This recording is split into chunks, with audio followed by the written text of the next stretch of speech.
Hello, and Chris. And Chris, very nice to see you in Ho Chi Minh Nice City. to see you. And you have a beautiful haircut every time we see you. Well, there we go. Today is one of my treats to myself on this visit. Yeah. So.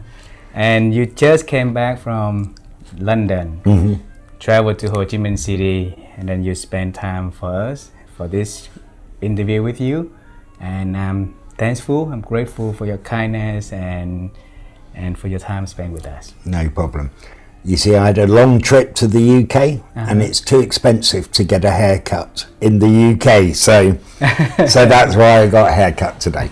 So there we go.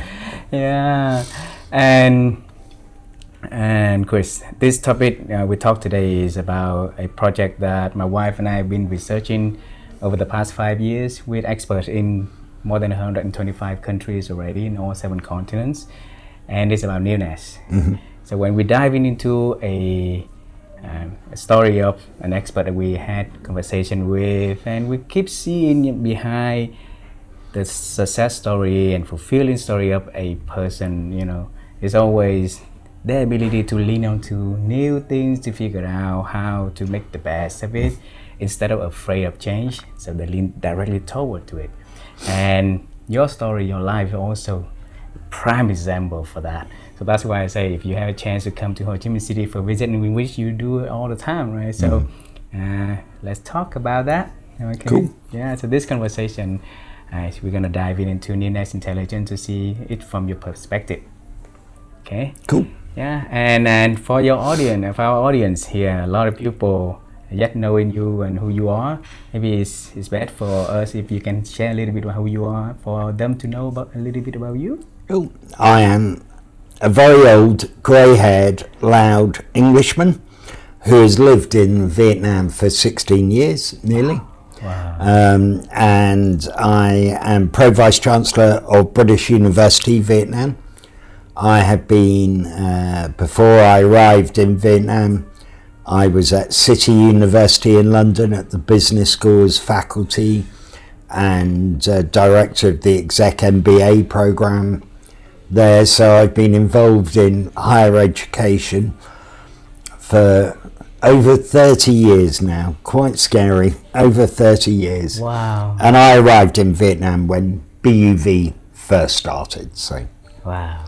that journey. You have a beautiful journey, amazing journey with a lot of things in the past 30 years involved in higher education, right? You built BUV from the first stone in building the school from here. You introduced to our audience in less than 2 minutes. It's not fair. So it's not that interesting. Also, like everything in this world, building anything requires a team. So it wasn't just me by any stretch of the imagination. A lot of people have been involved either through the whole duration or different parts of BUV in terms of building it and supporting it and making it what it is today. Yeah. So So from 0 students, now 1,000 students. How do you feel after, you know, that 16 years journey? Proud, and it's great to catch up with them throughout Vietnam and the UK. I was, in fact, on Monday when I flew back from the UK, I was waiting to board the aircraft, Vietnam Airlines, direct flight to the UK, very good. And an alumni was flying back the same time. So we had a great chat, and they just finished their master's program in the UK at Stirling University. And they had just graduated, and they were coming back to Vietnam to work and to visit family, which was great to catch up. And then I received via somebody at work a photo of the back of my head from somebody else who had been on the same aircraft. So no matter where you travel, you can't hide, because somebody will always take a picture of the tall, grey-haired Englishman wherever they are in the world. So it's great. 16 years ago you came, right? And a total stranger in a vast country with 100 million people, right? And now everywhere you go, somebody will take a photo of Chris and send it to someone. That someone we're gonna send back to you, right? So hopefully not everyone. Hopefully not everyone. We're gonna go way further, even before that 30 years in higher education, to see the seed of newness inside of you. That newness intelligence, where is it coming from? So last time we talked, I shared with you my dream when I was little. I wanted to become an astronaut because I was born in Da Nang City, in the rural area. Da Nang City is very poor family, very poor community. And so when the moon arose, when I was little, I always fascinated about it, and I hope one day I will be able to fly to the moon. Life's taken me to a different direction, except that I've been interviewing a lot of astronauts, and one of them actually walked on the moon on Apollo mission 16. So when you were little, what was your dream about your future? If you compare to the 30 years now of higher education, tell us the difference in between. Well, I think this is where we probably differ. Maybe it's because I'm old, but I can't remember wanting to be anything. What I wanted to do was to do something that excited me. That was the only parameters I had as a youngster. I suppose I got bored quickly. I'm not by nature a sports person. I'm not particularly clever, so I'm not a genius, right? I'm little old me. So I didn't really have a dream apart from wanting to do things that excite me, that I feel connected with, and that I feel proud of doing. So those were the main things, and I think that's partly because when I was younger, because of my dad's job, we moved around the UK, but also when I was very young, 3 or something, we moved to Malaysia. So I've always loved Asia, and my dad, when he was younger, in the UK, they had national service, and he went to Kenya, and his heart was always in Africa. Because of it was his first real international experience. My first real international was Malaysia. And so I've always loved Asia, and so I think Asia played a part in a love for learning, a love for different things. And I think partly that's why I didn't have a vision of a career. I had a vision of a broader kind of what I want to do with life. So it wasn't specific. I don't want to be a professor of ABC. I want to enjoy life. I want to explore. And I hoped Asia would have a part in it. And hey presto, now it has. So there we are. I'm there. And also I've always had the ability to talk. So performing in that sense has always been a skill set. If you ask my parents, my sisters, and probably colleagues at work, they would tell me to be quiet because I talk too much. Actually students as well, to be honest. But I think that's brought it all together. So the ability to talk, communicate, Asia, and probably not having too many set career goals has created this opportunity, which I was lucky enough to be given, and an opportunity which I took, and have managed to survive. Wow, it's beautiful to survive. Yes, it's quite good to survive in today's world. So yeah. Yeah. And then look at this. You're in your teenager and early adulthood. You open to opportunities. Anything that arose, anything that excites you, right? That's newness in there, right? I think also, I always remember my dad going, "What are you going to do with yourself?" He asked. Yeah, constantly. And my standard expression was, "I'm keeping my options open." So I had no idea what I wanted to do. And I think I'm very lucky that my parents allowed me to do that. They didn't push me to do something I didn't want to do. But also I was lucky at the age and during the time people could do that.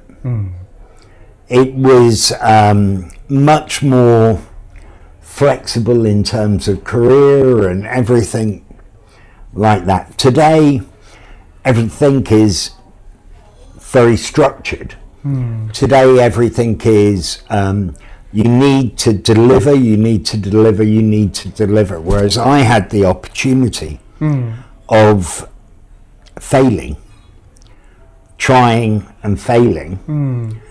Thank goodness I didn't fail that much, but I had the opportunity, and that was part of life. Whereas nowadays, I think it's much more about success, success, success. And for me, the best lessons, the most important lessons, have always been from failure, not from success. Why do you say that? Why the rest of the world right now is chasing all the shining stars, all the big goals, big achievements, right? And then now you're talking about the big lesson in life is coming from failures. Yeah, because I think the reality is, without sounding too crass, if everything's easy, everyone can do it. Yeah. And for me, if everything, you can't be successful 365 days a year for 80, 90, 100 years, however many years you're alive. Because that's normal. So success is abnormal. Yeah. And to get success, you actually have to risk stuff and fail. Because if you don't fail, you don't recover, you don't stand up again, and you don't push further. And I think that's where, if you look at success, and there are a lot more successful people than me, but you failed. They've all failed. They've all made mistakes and learnt from it and grown from it. Yeah. And I think that's the key thing. And for me, when people say, "Oh, you're a success," blah blah blah, you kind of go, "Well, actually, no. Some of the time I'm a success. A lot of the time I'm bog standard normal, and some of the time I'm a failure." Yeah. Yeah. And if I lived off being normal, I'd be average. Yeah. And if people are average, they're fine, but that's not me. That's not what makes me excited. Yeah, me. So what makes you excited requires you to get out of the comfort area. Yes. to get into the gray area, to the unknown zone. That's where newness. Yeah. And because if you lean into the newness, things that you don't know, you're not certain, you have to figure out a way it is, and sometimes works, sometimes not working, right? And before we move to your journey here in this particular country, bring me to 30 years ago. What made you decided to become a academia person? Because it's there's so many things can excite you. Now you focus on just one area here. I'd like to say it was a very glamorous story, but it wasn't. I finished my degree. And remember, I'd said to my father, for many years, I'm keeping my options open. I had absolutely no idea what the hell I wanted to do in life whatsoever. And a professor where I just graduated from at City University in London said to me, "Are you interested in doing a PhD? Because we've got some funding." Those were the days when there was funding to do it. And I went, "Oh, yeah, why not? I haven't got anything else to do. I didn't know what I wanted to do." And I thought, it could delay the decision of what I was going to do with my life. So I said yes. So I started doing a PhD.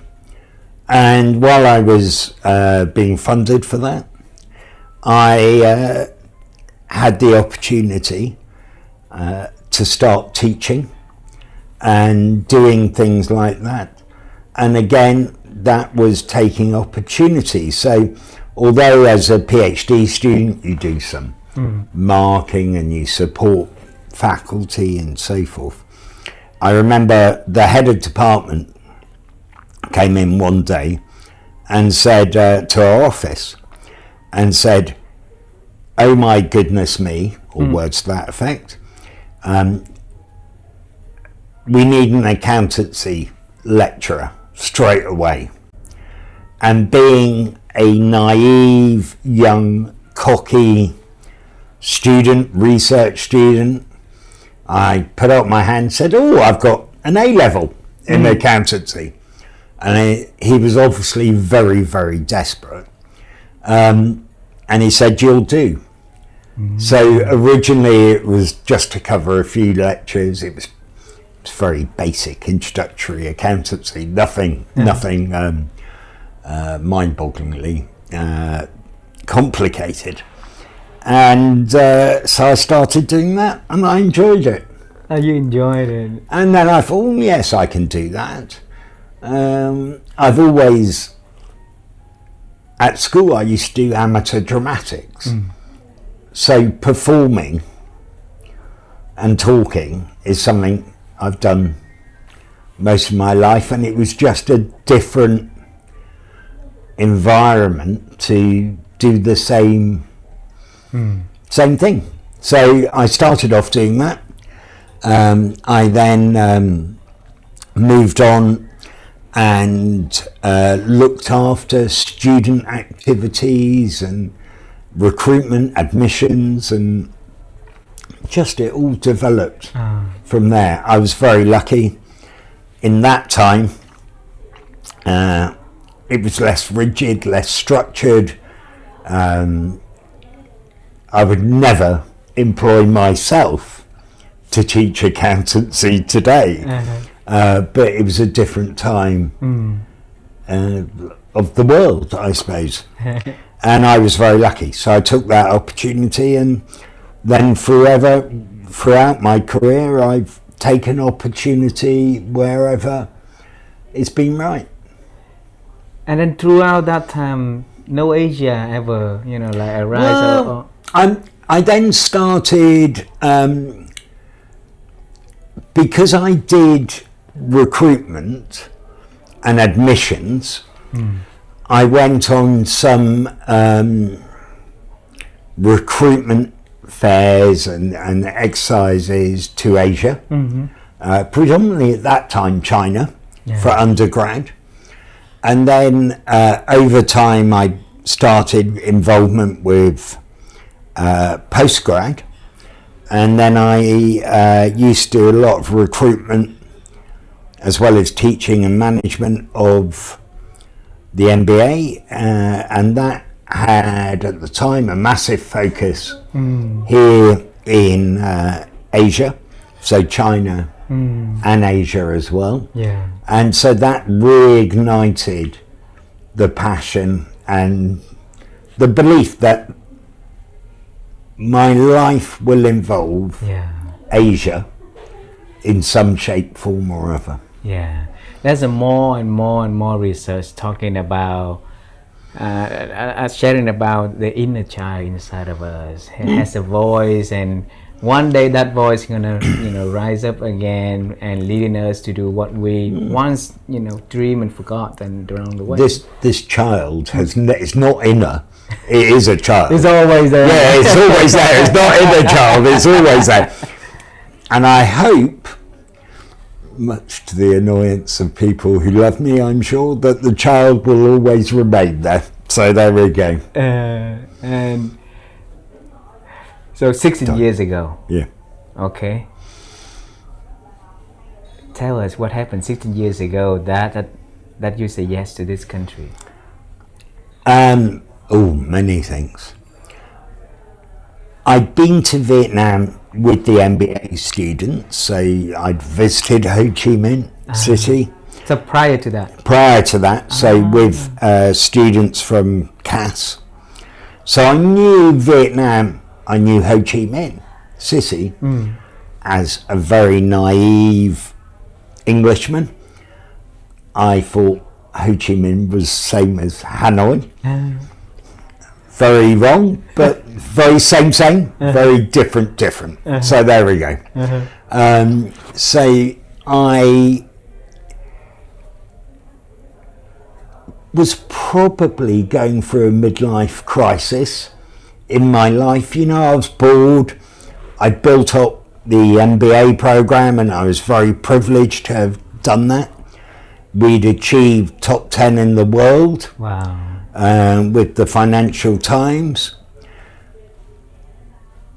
I wanted a new challenge, I suppose. Midlife crisis, bored, new challenge.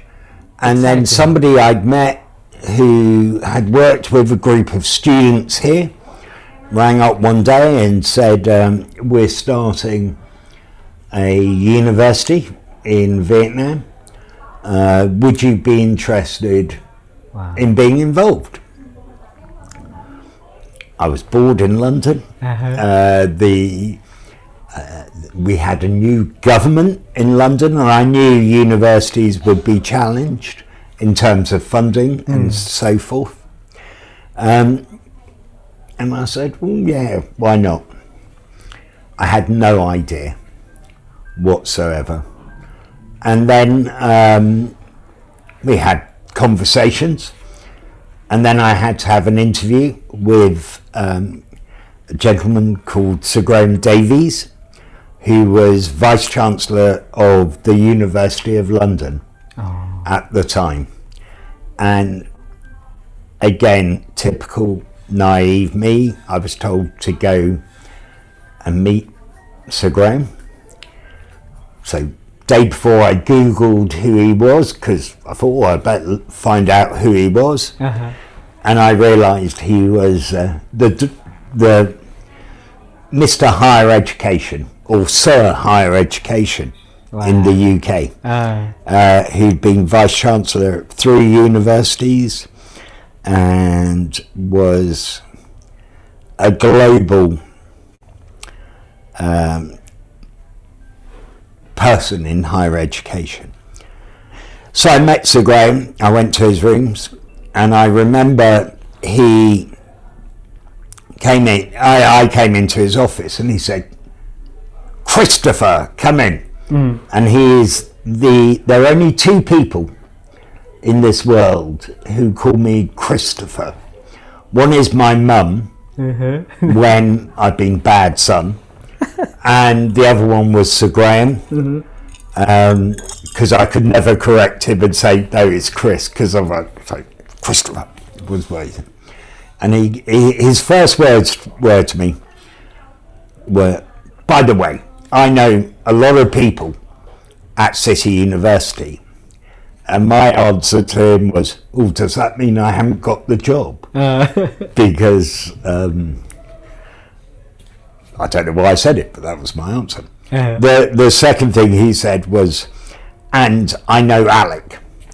And Alec was my hall tutor when I was a student at City University, and was his brother-in-law. And I went, that means I definitely haven't got the job, because I was a very bad student. I was very badly behaved when I was a student. And he went, no. And the rest, as they say, is history. I came here thinking that Hanoi was like Saigon, Ho Chi Minh, realising it's very different. But actually, Hanoi is more me than Ho Chi Minh. I love culture, I love politics, I love chaos. So that's Hanoi. So I grew to love Hanoi very quickly. And I think also because I had moved around in the world and UK, I learned I moved to Asia. I didn't move the UK to Asia.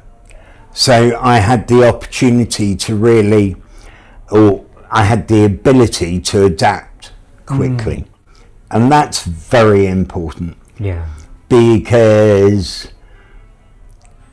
Vietnam is not the UK. Yeah. Vietnam is Vietnam. Vietnam's not really Asia, it's Vietnam. Yeah. Every country has its own identity, its own DNA, how it operates. Yeah. And you have to realise that you adapt to the country rather than the country adapting to you. Yeah. Yeah, I'm a visitor here, and that's who I am. So in my own apartment or house, I can have a little bit of England, so I can make English food and do stuff like that and be a mad Englishman. But in reality, I am a visitor in Vietnam. And Vietnam, I've learnt to love, to be in wonder, but still be frustrated as well with the country, just like any country, just like any relationship. But the good times, the excitement is amazing. I know. Yeah. And the opportunity.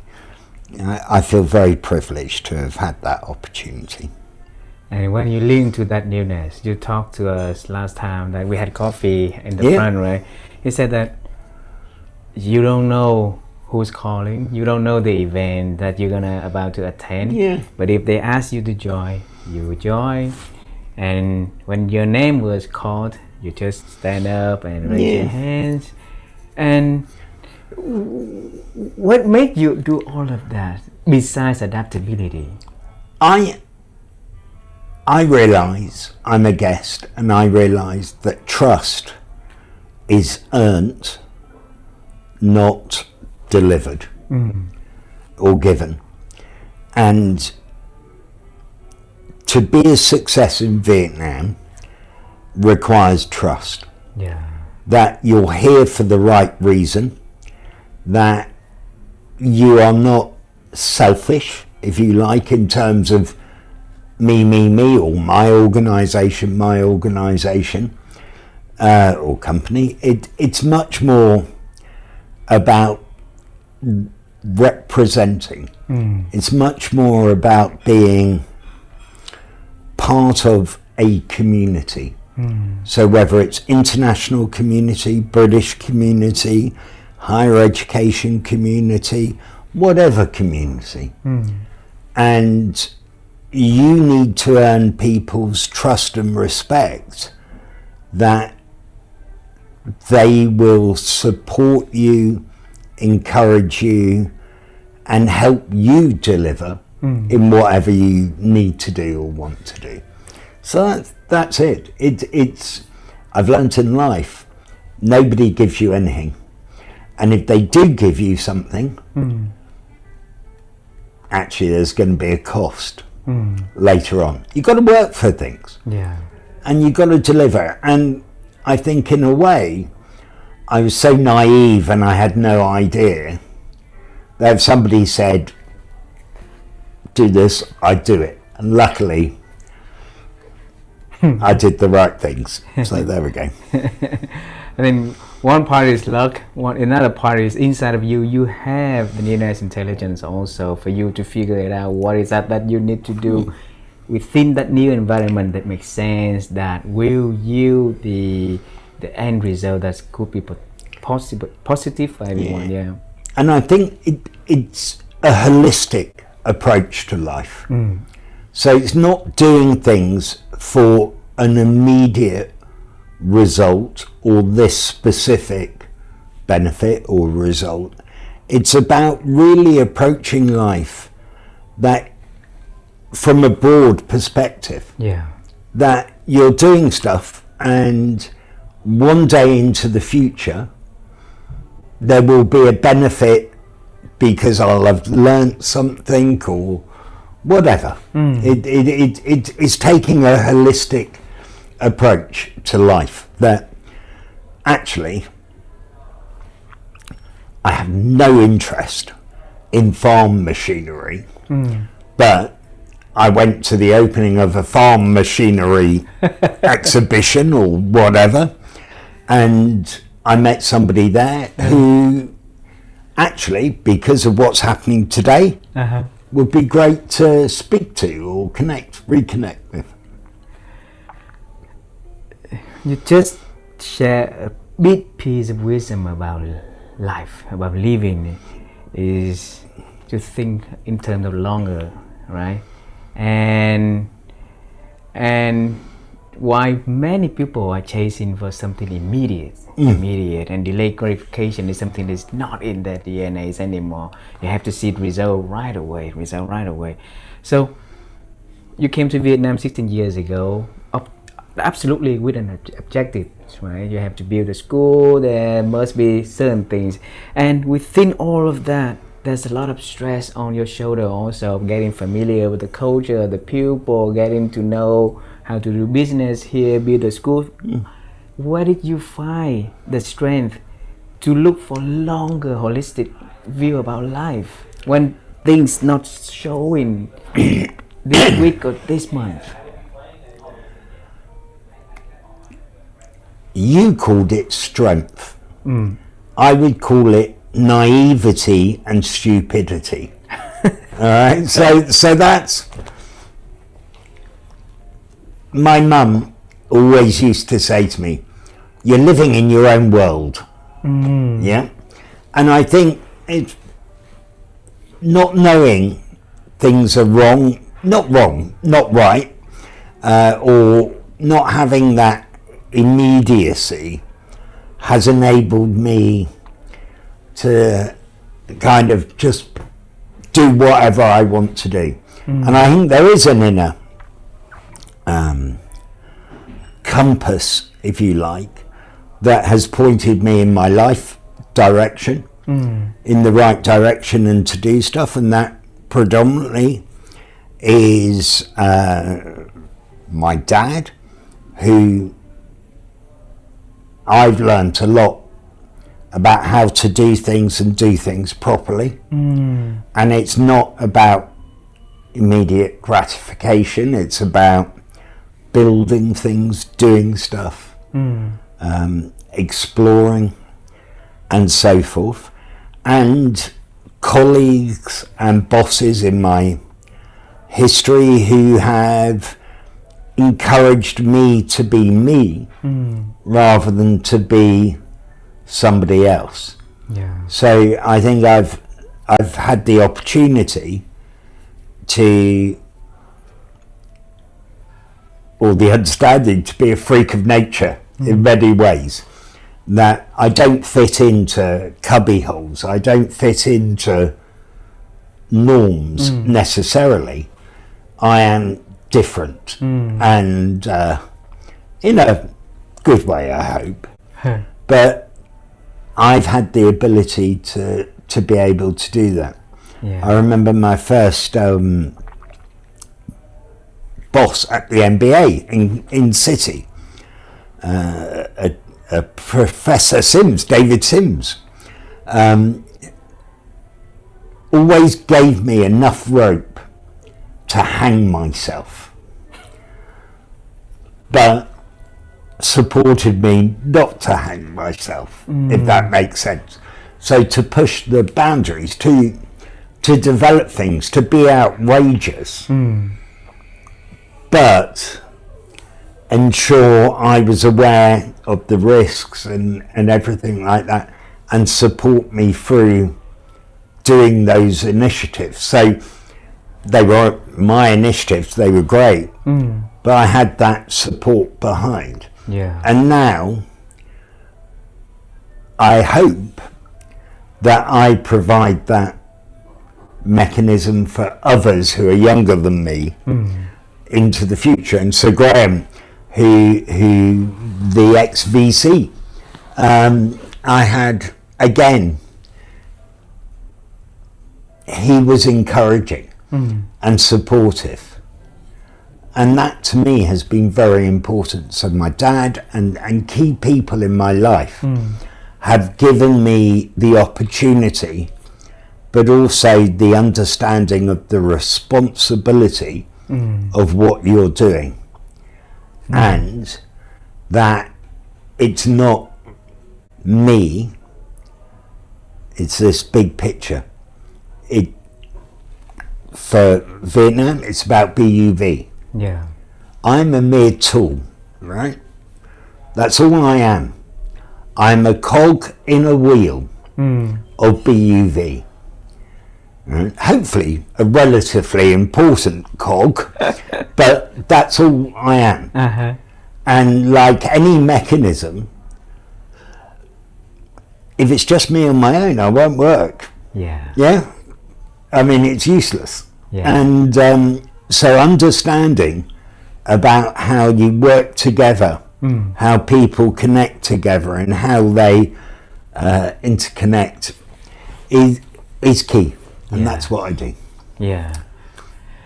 When I talk to you about newness, I feel I'm very boring. You're Sorry, not. no, I feel like I'm very boring. I apologize. in this.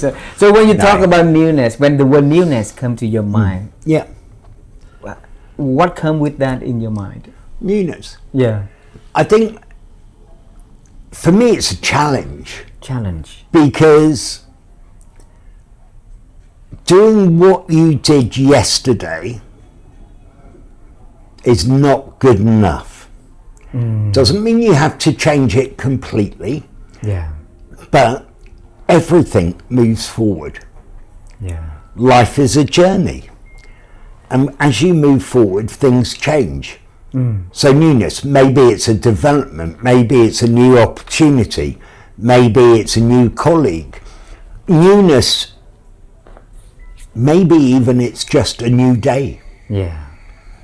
But everything is changing. We do not live in a static historical environment. We are not a museum. We are a living organism, and we have the ability but also the responsibility to support other living things to succeed and survive. So newness to me is about, if today was like yesterday, that's ultimately deadly, because you're not moving, you're not breathing, you're not moving. Yeah. So newness is key. Yeah. Right, and I'd get bored. So if it's same, I get so bored. So for you, is that newness, is that something coming from your DNA, maybe from your father, your mom, or something that uniquely you? I think my mum and dad would hate to say I'm like them completely, because I'm mad as a hatter. No, I think it's based on them. It's based on them. It's based on their DNA. So my mum is a very different personality to my dad.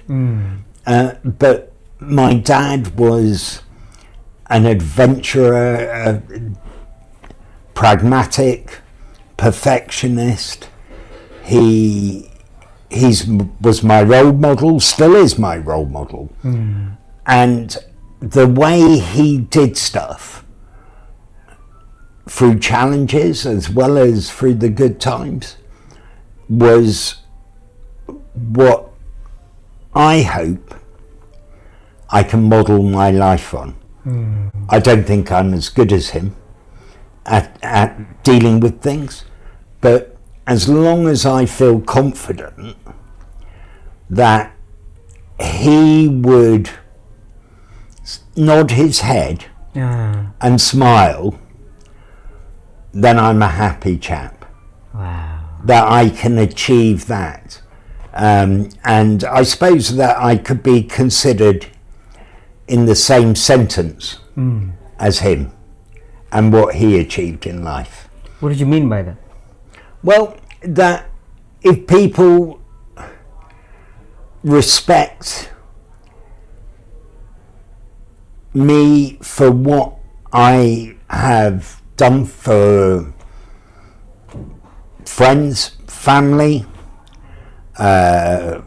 institutions, whatever, if they respect that, then I've done all right. Now, that's an overall respect, because I'm sure there are many people and family where sometimes in my life I have not earned their respect, and I've been a non-perfect child or colleague or whatever. All right, but overall, if people can look back and say, yeah, you did well, or that's good, that's all I care about.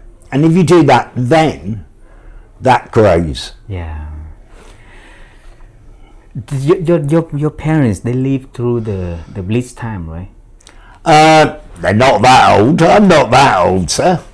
No, my dad was born just before the war, so he lived. Yeah, but no, they can't really remember.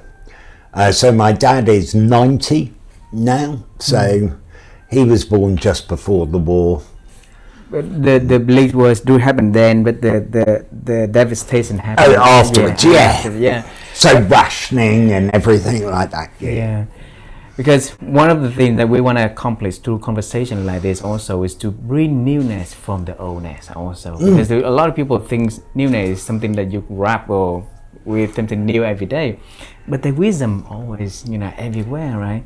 For like when you mentioned about your father, and now you bring a story about him, how he deal with newness into his life, that's his role model for you. Yeah, bring a story that can, tell our audience the power of newness in action though. Well, my dad came from the west of England, so the West Country, and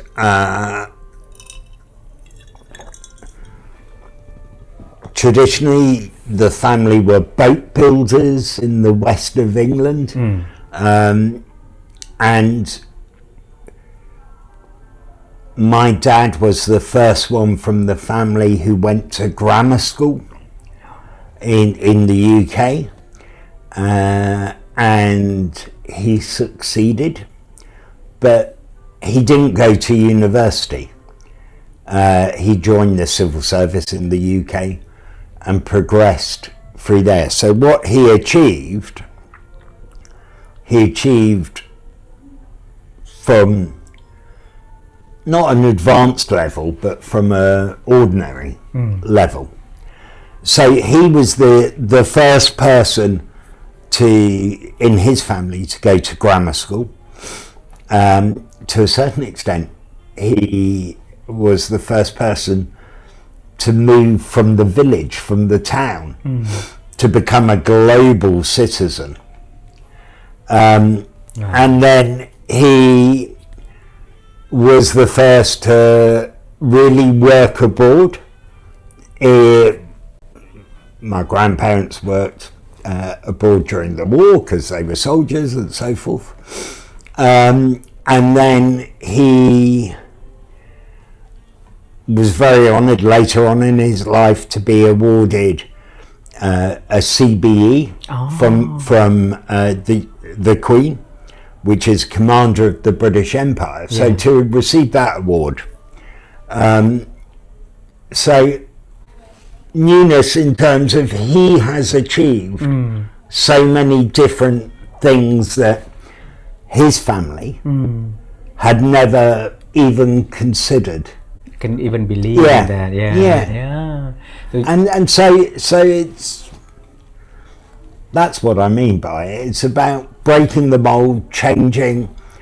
History is great. There's a saying in the UK that I worked down the mines, my dad worked down the mines, I will work in the mines.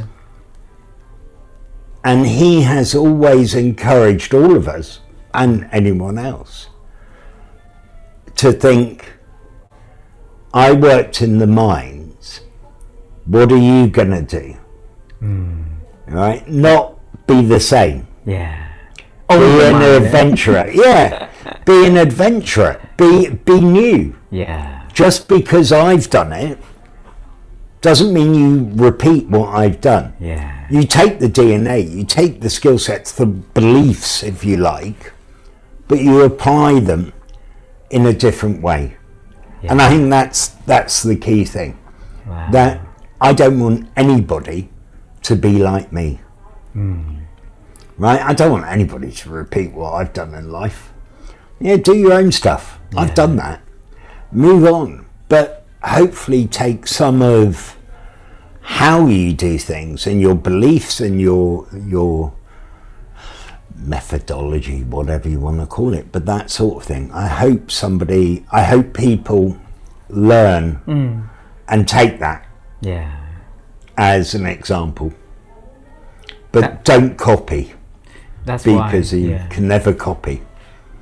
That's why I see now why you say he was your role model. He's your role model because he's always break the boundaries, go to the next one, next one, set an example, and you have an example right in front of your eyes every day when you were growing up. So absolutely, right? Two last questions. Sorry.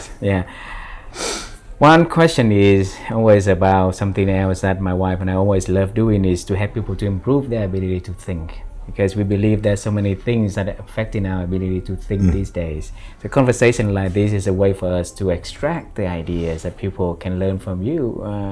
And so Chris, how have you been expanding your ability to think over the years?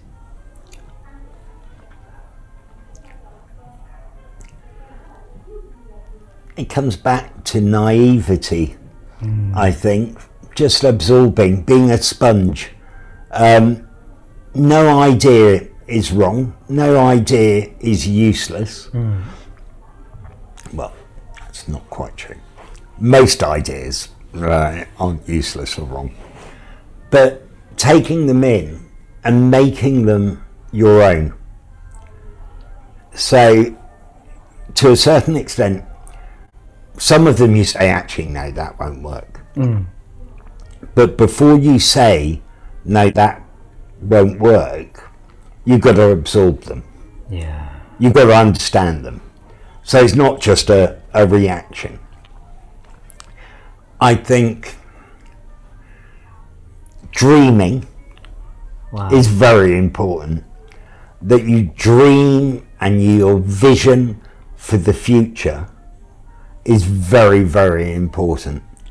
Because unless you have that dream and vision, you're not going to achieve anything. Yeah. So you've always got to push yourself, and I suppose internally question anything that happens. Is that good or bad?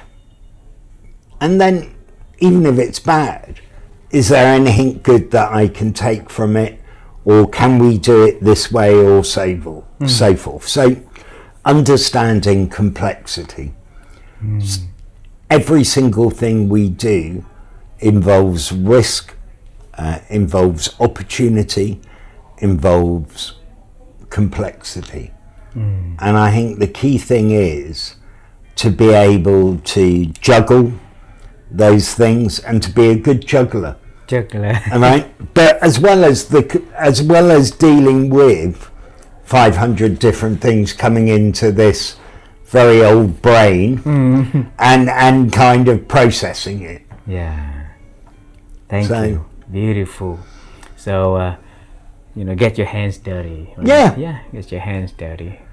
Don't expect anybody else to get their hands dirty unless you get your hands dirty. Absolutely. So that's beautiful. Last question, this one we're gonna travel time. And since you mentioned about dreams, I believe through this conversation that when you were little and you always had big dream, but you yet knowing what it is. That's why you keep chasing for something that excites you, because you want to get to the stage to know what is that big things that you want to aim in life. And your father was frustrating, your mom was frustrating with, Chris, what is that you're gonna do when you're growing up? And there must be some nights that you also have doubts, questioning about you, about your future, about things that you're gonna make. We're gonna meet you in one of those darkest moments in your life, when you really have big doubts about your futures and you're not knowing what to do. And now you and me are gonna go into that scene. You are gonna meet him, and you had a words of advice, word of wisdom that that Chris now gonna talk to Christopher then. Okay, so what is that you are going to tell him? How I deal with that personally is, if you think it's going to be 200% bad, the reality is it won't be 200%, it'll be 100%. And so then that's better than your worst prediction, if you like, internal prediction. So if you think I'm going to be beaten up for an hour and you only get beaten up for 5 minutes or some 10 minutes, that's pretty good. So I think it's a positivity. Now obviously you should never be beaten up or anything like that, but metaphorically speaking. So I think that's how I deal with it. I'm the most, or one of the most, unconfident people in my own ability you will ever meet. I question that every day. I question it every single day.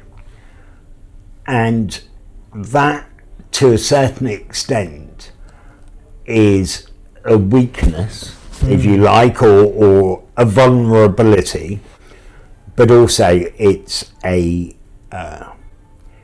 kind of an awareness. I'm not overconfident in life. I realise I'm a human being. I realise if you play a game, if you do something, you either win, you lose, or you draw. But every single action has a consequence. Yeah. And unless you're prepared to accept the consequence and move on from the consequence, whether it's good or bad, Yeah. thing. And